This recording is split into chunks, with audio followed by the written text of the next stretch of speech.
like to think back to 1904 and my little four-room schoolhouse in Daytona Beach, Florida. What began as a school for young black girls at the turn of the 20th century. This was the inspiration that made me realize it could be done. Laid the path for a groundbreaking leader to rise and help change our country. Dr. Mary McLeod Bethune. Now, Florida is penning a new page in the history books, one that sees the spotlight turned to this Central Florida gem. Long overdue her moment to shine. You should be proud. This is a moment for Florida. Tonight, you will learn her captivating story and how she earned the honor of being named one of the greatest Floridians. I have always been a dreamer. Every one of these projects started as a dream. Turning dreams into a masterpiece while carving a path for future generations. I'm just proud to say that I'm a legacy of her work. It was necessary to make others see that these dreams can come true. This is WESH 2 Chronicle, the life and legacy of Dr. Mary McLeod Bethune. We are standing at the feet of history. This is the marble likeness of Dr. Mary McLeod Bethune. Educator, civil rights leader, women's rights icon, a trailblazer for equality. Now, if Dr. Bethune's name and story are not familiar to you, that is about to change because she is now adding to her list of distinctions. First African-American to represent a state in Statuary Hall at the U.S. Capitol. 4 years ago, Florida lawmakers decided to replace one of the two statues currently in Congress, a Confederate general, with a woman who, born to former slaves, will go on to change our state, the nation, and the world. Tonight, we're digging into the process that declared Dr. Bethune one of Florida's greatest citizens. We are going to show you how this work of art came to be and follow its journey to the statue's permanent home in Washington, D.C. To understand why Dr. Bethune was bestowed this incredible honor, you really have to understand where she came from, all she overcame, and all she accomplished. We have helped to build America with our labor. Dr. Mary McLeod Bethune. I like to swagger a cane, and the president knew it. Renowned speaker, civil rights activist, educator, and advisor to multiple presidents. I leave you love. I leave you hope. I leave you a thirst for education. But to say this highly accomplished woman came from humble beginnings would be quite the understatement. Dr. Mary McLeod Bethune was born on a cotton farm near Maysville, South Carolina in 1875 to former slaves, the 15th of 17 children, the only one to attend school. Her passion for learning started early, and even while helping pick cotton on her family's farm, Mary would still go to school, first in her town, then eventually as far away as Chicago, where she graduated seminary school. And if she had had her way, Mary would have then become a missionary. Bethune historian Dr. Elaine Smith. She wanted to go to Africa because she had heard of the desperate need. She applied to the Presbyterian Board, and they said they had no openings for a black missionary. Just think of it. No openings in Africa for a black missionary on a black continent. She said it was the cruelest disappointment of her life. So Bethune refocused and poured her energy into education. She became a teacher and eventually met fellow teacher and minister Albertus Bethune, who would later become her husband.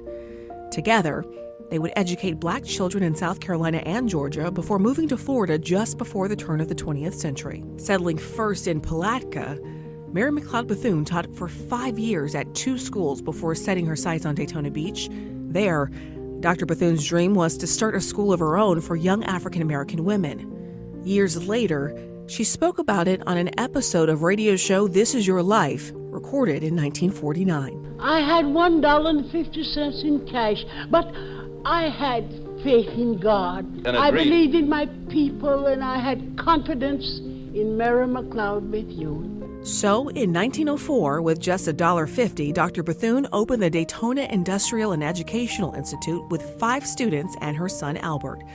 Dr. Bethune and the students sold food and baked goods to supplement the school's finances. They also did outreach to organizations within the community, courting wealthy whites for not only donations, but to sit on the school's board of directors, a key move by Bethune that would put her in contact with influential people across the U.S. But education wasn't her only passion. So was activism. Democracy is for me and for 12 million black Americans a goal toward which our nation is marching. It is a dream and an ideal in whose ultimate realization we have a deep and abiding faith. Dr. Bethune would go on to found as well as head several influential civil rights organizations, including the National Council of Negro Women and the National Association of Colored Women. She also served as vice president of the NAACP. And always focused on children, Bethune lobbied for black youth, co-founding the United Negro College Fund, which to this day provides scholarships for black students, as well as scholarships for the nation's historically black colleges and universities. Dr. Bethune also understood the power of the vote. She was a suffrage movement member working to first help white women secure the vote. When women got the vote in 1920, she had a class. She had a class to educate women on how you vote, what is involved in the process, and she led a delegation down to the polls. When Jim Crow laws in the South created obstacles for black men to vote, Dr. Bethune's school provided tutoring for voter registration literacy tests, fundraised to help pay poll taxes, and held voter registration drives. As we have been extended a measure of democracy, we have brought to the nation rich gifts. We have helped to build America with our labor, strengthened it with our faith, and enriched it with our song. But even these are only the first fruits of a rich harvest, which will be reaped when new and wider fields are opened to us. Dr. Bethune's work would also take her to the White House. After developing a friendship with First Lady Eleanor Roosevelt, Dr. Bethune went on to influence FDR's presidential administration, even forming the Federal Council on Negro Affairs, a coalition of the leaders of prominent black organizations who would then go on to advise the president. Dubbed the Black Cabinet, they lobbied FDR on issues specifically facing black people in America. In all, Dr. Bethune would advise 5 presidents. She enjoyed a long friendship with Eleanor Roosevelt, the two considering each other peers. Their relationship an example of the type of racial harmony Dr. Bethune worked toward her whole life. This is Eleanor Roosevelt speaking of her friend in 1955. I have come to admire and respect you and to love you for the spirit that goes in to all your work for all people. Mrs. Bethune is off to the San Francisco conference as a special consultant. You can understand now why Dr. Bethune's work and influence would take her across the globe. One of her trips to Europe led to an encounter with what would become one of the most iconic symbols of her legacy, the Black Rose. Bethune historian Dr. Sheila Fleming. She saw this very dark, what looked like a black rose. And she began to think about God's diversity and how important it is for all of us to get along like a garden in terms of humanity being a garden and God making different people looking different, although they're the same. They're a rose, but they have different colors. She came back to Bethune-Cookman and started calling her students Black Roses. It's a term of affection still used to this day, and the name of a society that works in service of Dr. Bethune's mission of serving children. Her experiences and influence culminating in her invitation to the founding of the United Nations. Dr. Bethune, the only black woman present. Mary McLeod Bethune died in 1955. She was 79 years old. Her funeral was held on campus, and she's buried on the grounds of Bethune-Cookman University. Bethune's final message, her last will and testament.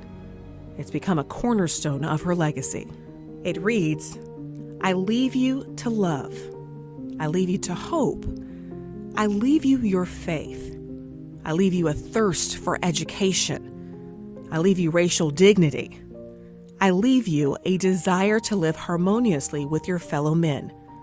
I leave you, finally, a responsibility to our young people. Still to come. This beautiful piece of marble I am so lucky to have from the cave of Michelangelo. We're taking you to Italy for an exclusive look at the creation of Dr. Bethune's marble likeness.